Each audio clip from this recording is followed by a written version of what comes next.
Today on the Family Vacationer, we're going to talk about a place doing good works.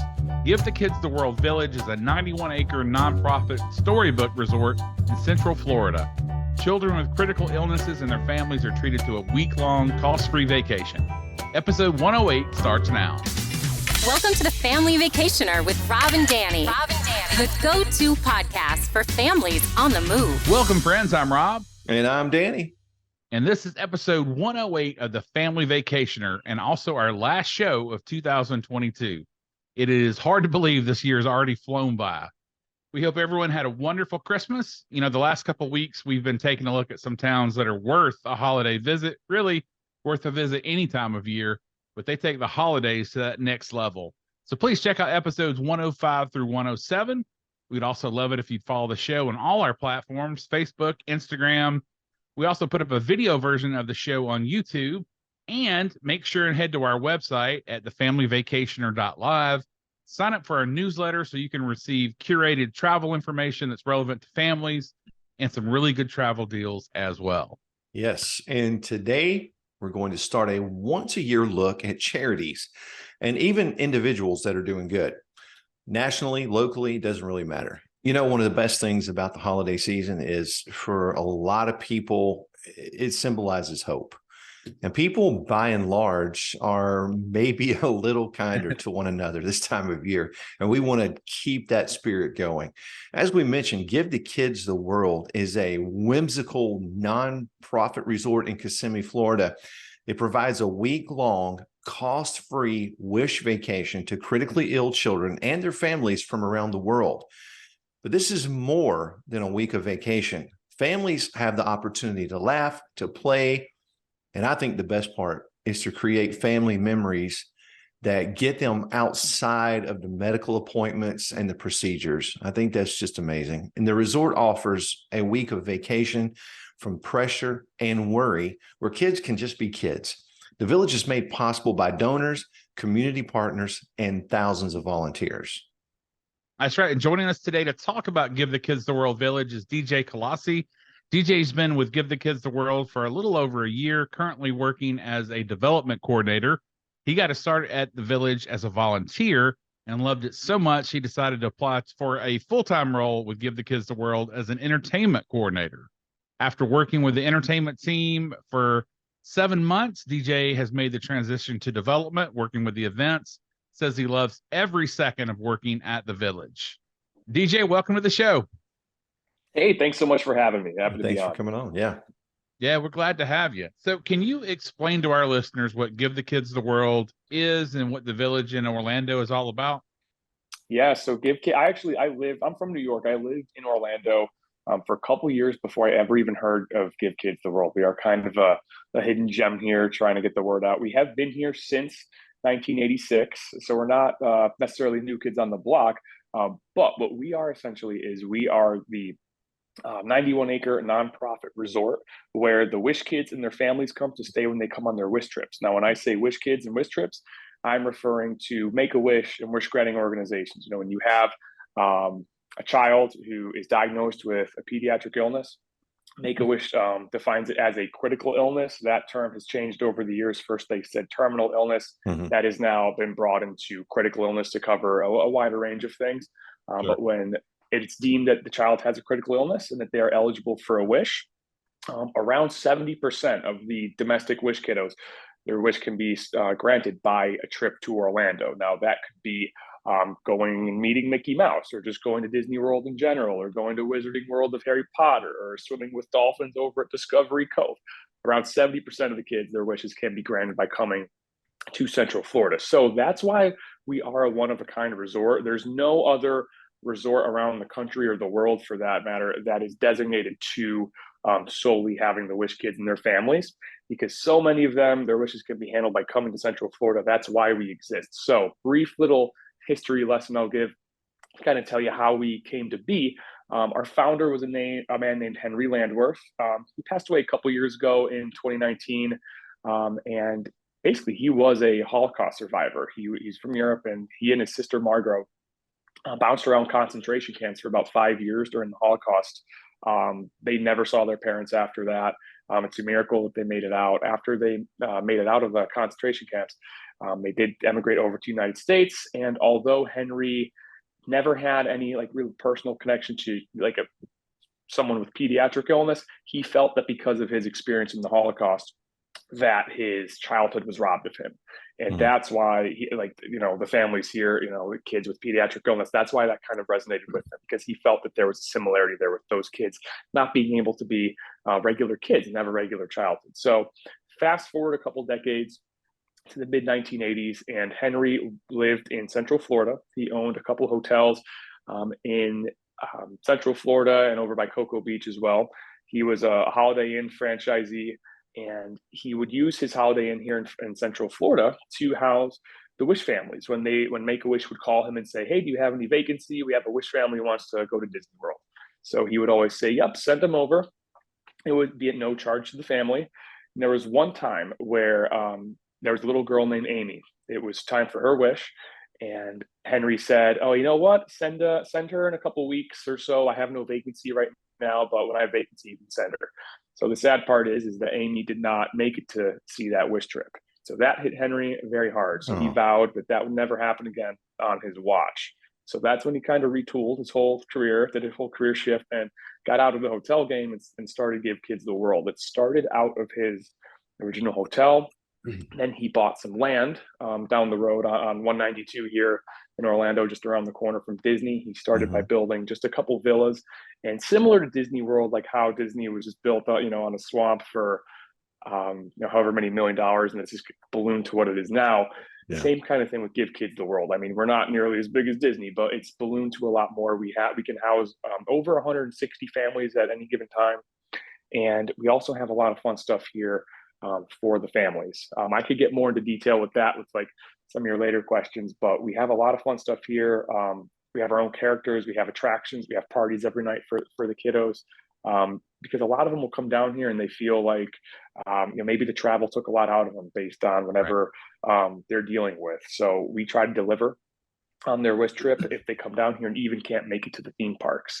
So that in a nutshell is like surface level info on what we do here at Give Kids the World. I mean, I could go on and on for days, but that's like the surface level background on what we do. Okay. So and I will mention real quick, and it's the main thing is that it's all of no charge to the family. The cost is all handled by Make-A-Wish or their local wish granting organization. So the family does not pay a dime for any of this stuff. Awesome. That is amazing. So how does a family qualify for a trip to the village? Good question. When the child is diagnosed with whatever they're dealing with, or it takes a turn for the worse or something like that, the doctor the doctor makes the call. The doctor says to the family, "Hey, we think that your child is eligible for a wish. Would you like to proceed?" And they explain what that means and everything. So if the family says yes, then the doctor gets the paperwork going. They get the family in contact with their local wish granting organization. The big one that everyone knows is Make-A-Wish. Yeah, right. What people don't know is Make-A-Wish is not the only one. There are like a smaller regional, what we call wish granting organizations, or WGOs. They all do pretty much the same thing as Make-A-Wish, but they're just these smaller local organizations. What they do is they handle the logistics of getting the family here, or even if it's not going to Give Kids the World, just taking care of the logistics of whatever that family's wish is. Even if it's like it has nothing to do with Give Kids the World, but they want to meet a celebrity or something like that. Make-A-Wish, or the wish granting organization, handles that, and they also handle the cost as well. Depending on what the wish could be, the cost could be shouldered by other organizations as well, other than the wish granting organization. Each wish costs us X amount of thousands of dollars. I'm not sure exactly what that number is. It does fluctuate. But bottom line, whether part of the money's coming from us, part of it's coming from the wish granting organization, $0 come out of the family's pocket when they come here on their wish trip. Amazing. Yeah. Great. Okay. So, I'm guessing that there are listeners out there who have had a family come to mind as we're talking about this. Are there ways that people can nominate a family or a kid for these vacations? Not really a way that they can nominate, though. We have people inquire all the time. They email some of our inboxes. Hey, my kid's going through this. I Yeah. think that a wish would be great. Unfortunately, it's just not the way it works.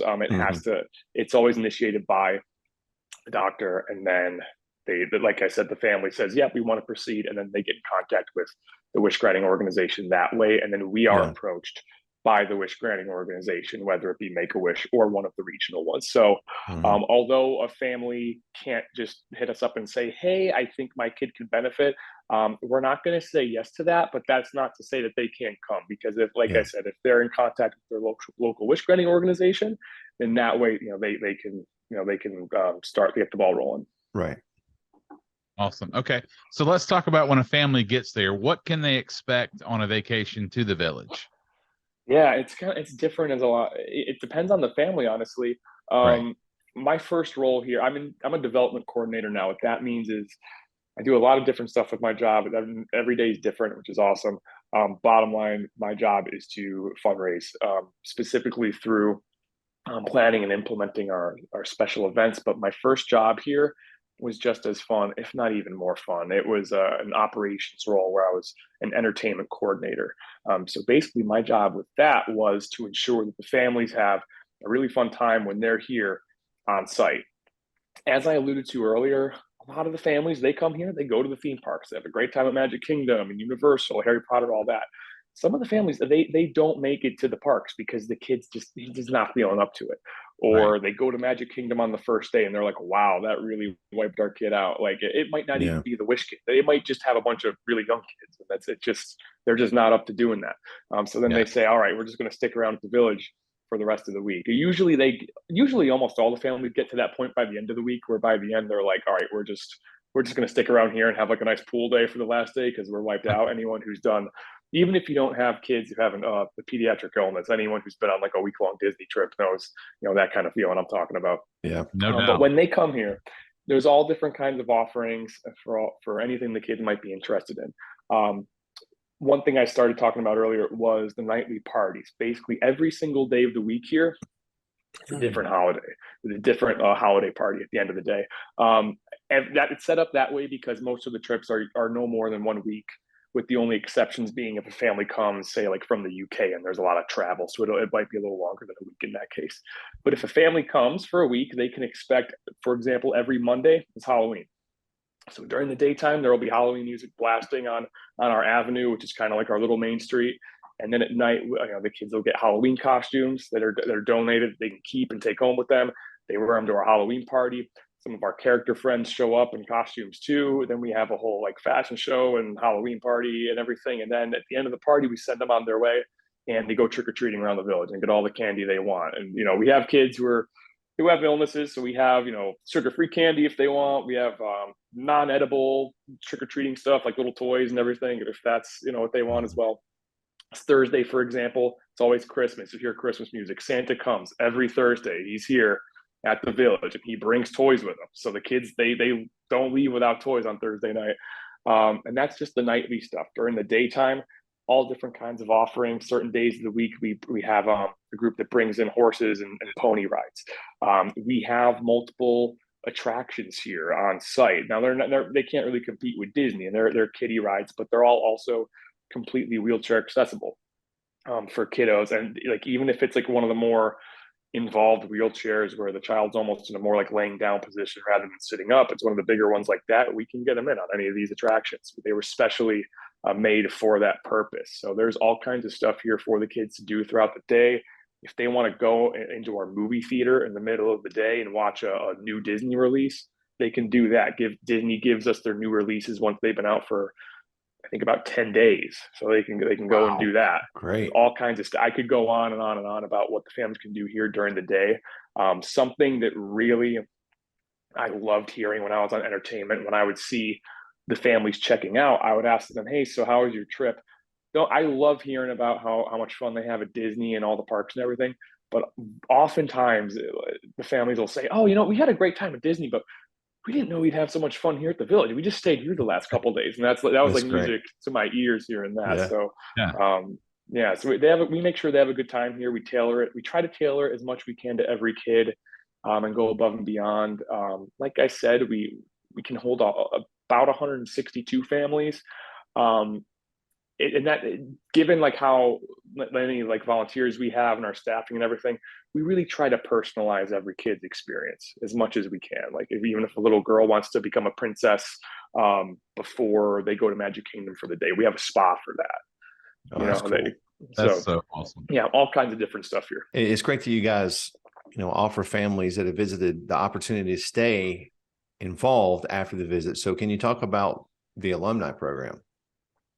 Yeah, so we do have an alumni program that does allow for our families to stay involved. So, they can come back to the village after their stay here. The stay really does impact some of our families in a very monumental way. There was one child, I'll say that before I jump into talking about that, I'll give one example. We have one child named Gavin, stayed here at least 5 or 6 years ago, if not more.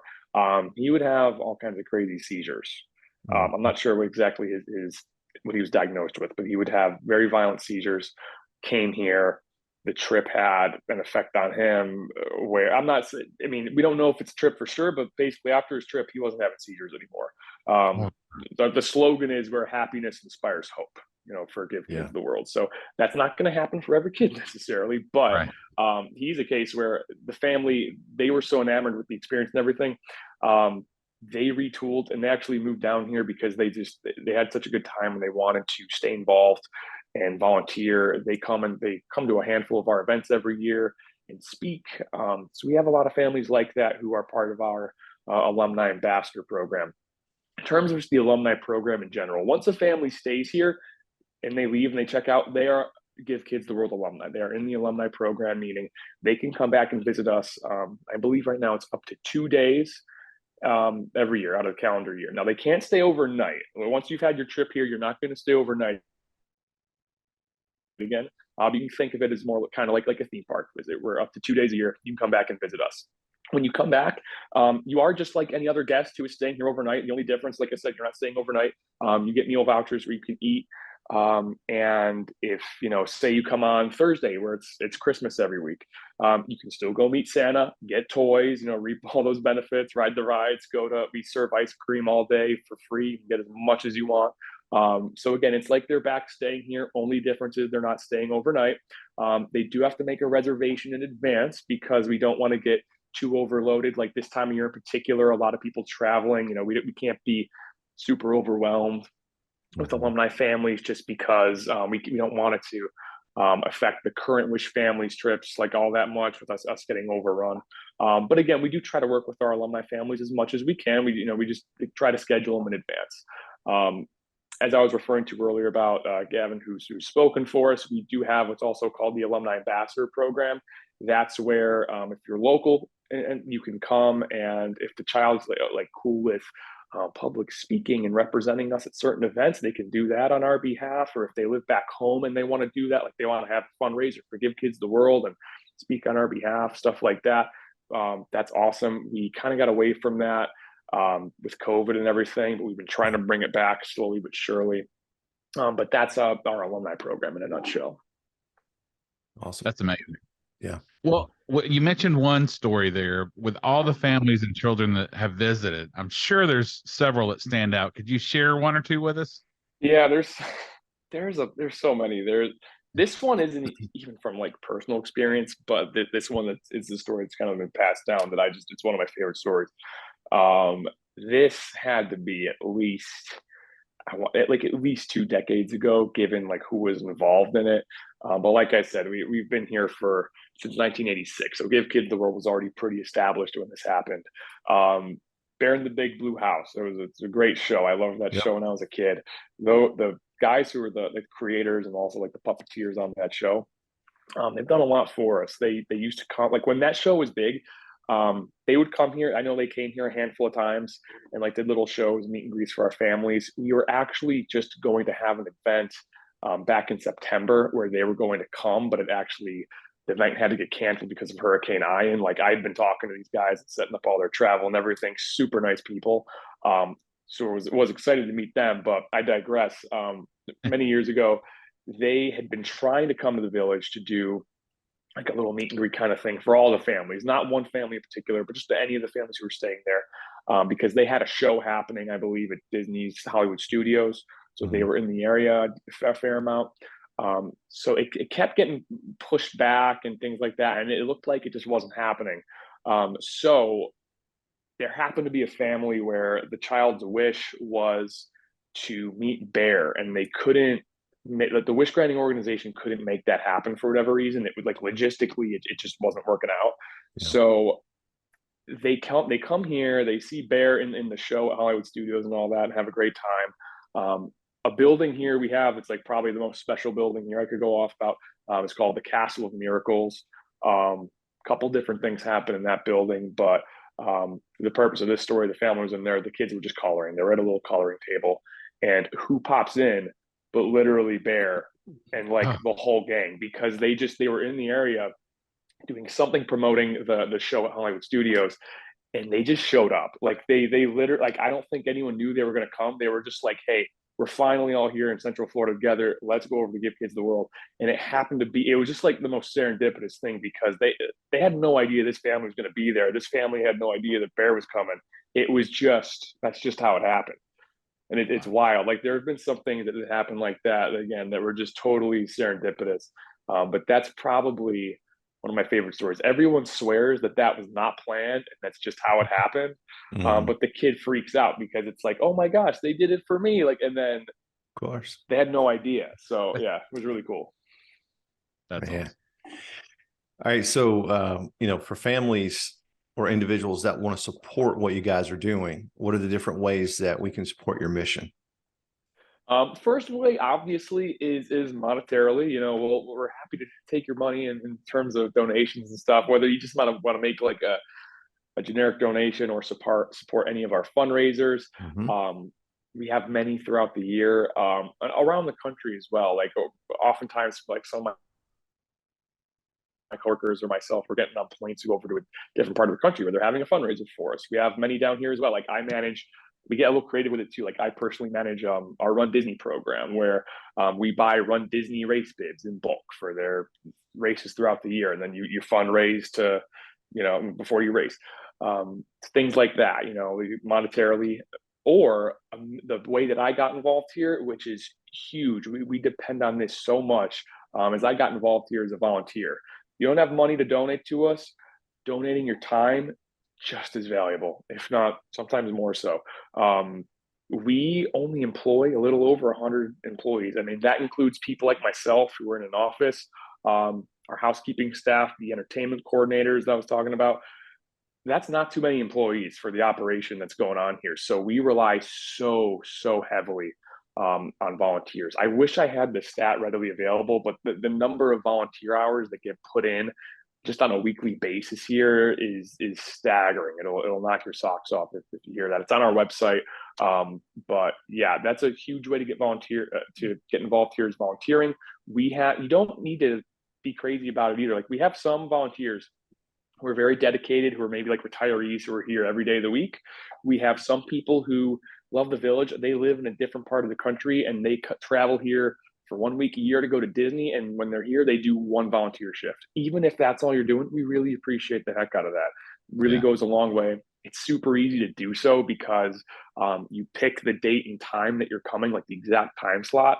You also pick exactly what you're going to be doing. You sign up online. It could be, I'm operating the attractions, or I don't want to operate the attractions because I want to be involved in people's safety. So I want to go just scoop ice cream for 2.5 hours.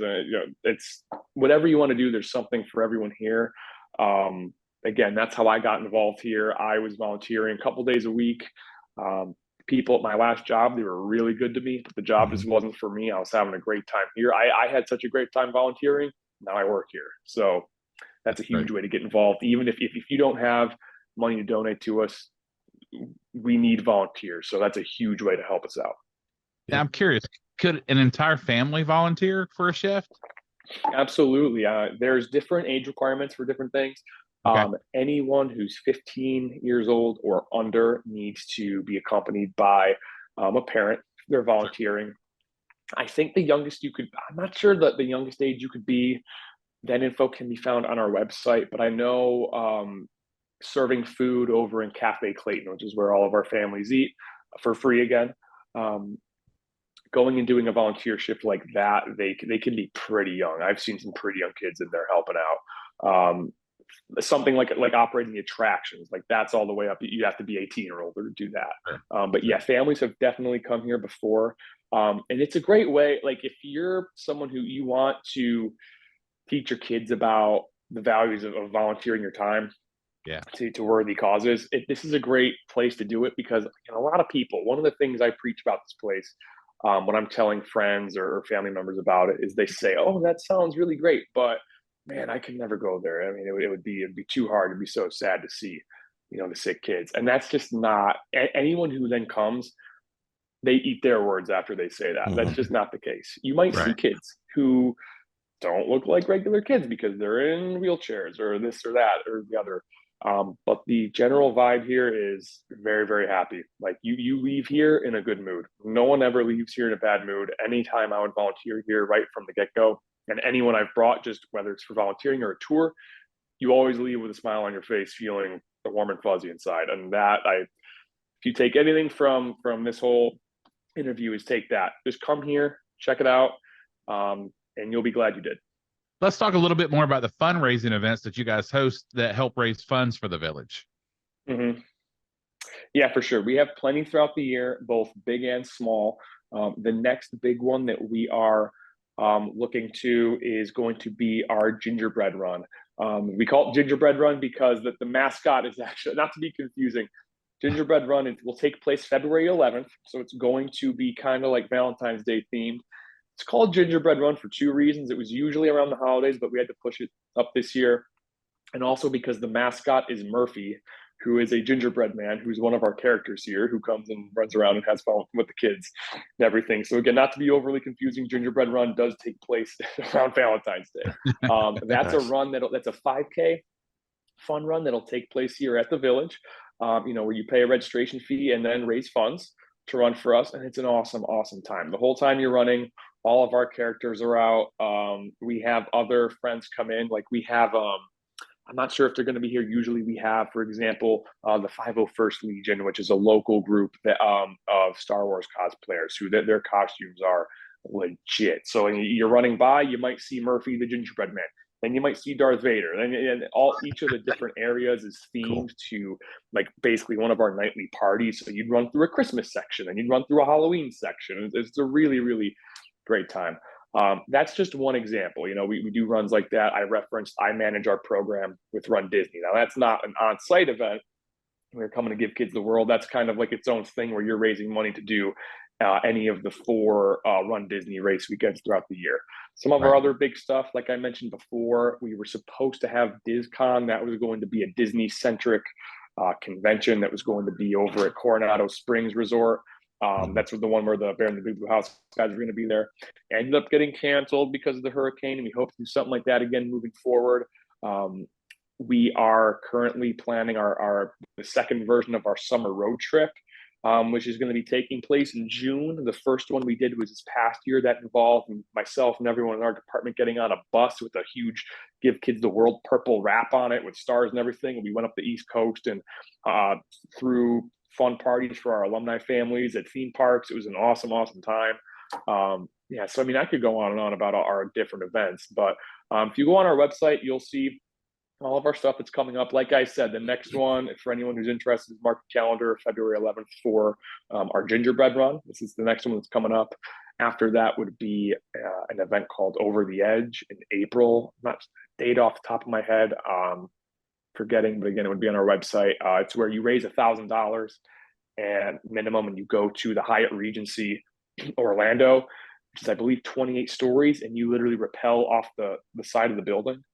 Wow. Really cool. I know I saw your face. It sounds terrifying. It is terrifying. I'm definitely afraid of heights. I did it last year. Oh my I was gosh. freaking out up at the top. I was freaking out up on the roof. That was like the most scared I've ever been in my life. But once you're going, it's a lot of fun. Believe me, I swear. I'm trying to believe you, DJ. Maybe that was a bad example because I may have to take your word for that. Yeah, we would take your word. Not all of our events involve like running a super long distance or jumping off a building. So maybe I should just stop talking. But yeah, we have a lot of fun events throughout the year. Yeah, check out our website. Yeah. Awesome. Yeah. Man, talking to you, everybody, well, I think most people want a job that is fun and rewarding. I would say you've got it made in the shade. Am I right? Oh yeah. And again, something that I'll often do is because like I said, when I was an entertainment coordinator, I was I was boots on the ground, face to face with families every day. It was awesome. Like I literally went home every day smiling ear to ear. This job now, I'm bringing the money in and I'm behind a desk for most days, and sometimes it's easy to lose sight of like how awesome this place is. So the way that I kind of psych myself back into it, a coworker suggested doing this to me when I transferred into this department, is when I'm feeling stressed, I'll literally walk downstairs. I'll walk out onto the avenue, which is, like I said, like our main street here, which is where all the fun stuff is for the families. And I'll literally just walk up and down the avenue like one time. And I'll just come face to face with a handful of families, see them having fun. And then when I get back to my desk, I'm just chilled out. Like it reminds me like why I'm here. Yeah. And like not everyone has the luxury of being able to do that where they work. I'm thankful for the work you're doing. Yeah. It's amazing. Yeah. Thank you. Yeah. Appreciate you guys having me on. Like I said, I worked in Orlando, not at Give Kids the World, for a couple of years before I even knew what this place was. So did you guys give me the opportunity to get on, spread the word? Maybe a couple people. Maybe we don't gain $1 in funds raised from this interview, but maybe we get a couple volunteers who are interested. I mean, that's been great. That's it. Yeah, I'm thinking I'd like to do that with my family the next time we go to Disney. So yeah. Awesome. You may get 5 volunteers right there. So we'll see. Perfect. Yeah. And it's like I said, it's easy to do. Like, I mean, people come down for their Disney trip. They spend half a day here. Then they go back to Disney, totally easy to do. Yeah. Definitely puts things in perspective. Well, for more information on Give the Kids the World Village or to donate or volunteer, please visit gktw.org. DJ, thank you so much for your time. Thanks for all that you guys do down there. Thanks for coming on the show. Thank you. Yeah, thanks so much, guys. Really appreciate it. Hey, everyone. If you're ready to plan your next family vacation, call my dad. He would love to help you as a certified travel agent. He never charges a fee to help you plan your vacation. Email him at rjones@starstuftravel.com. Get started planning your vacation today. Well, that does it for this week's show and for 2022. Thank you to all of our fantastic guests that have spent time with us. And hey, a very, very special thanks to all of you, our listeners. Join us next week as we start the new year off talking to special guest Jennifer Allen from Wonders Within Reach. Jennifer is passionate about families of children with disabilities being able to travel and make memories with their families. And we're excited for you to hear that episode. Happy New Year, everybody. We'll see you next time. Thank you for listening to The Family Vacationer. Make sure and subscribe to hear more of Rob and Danny.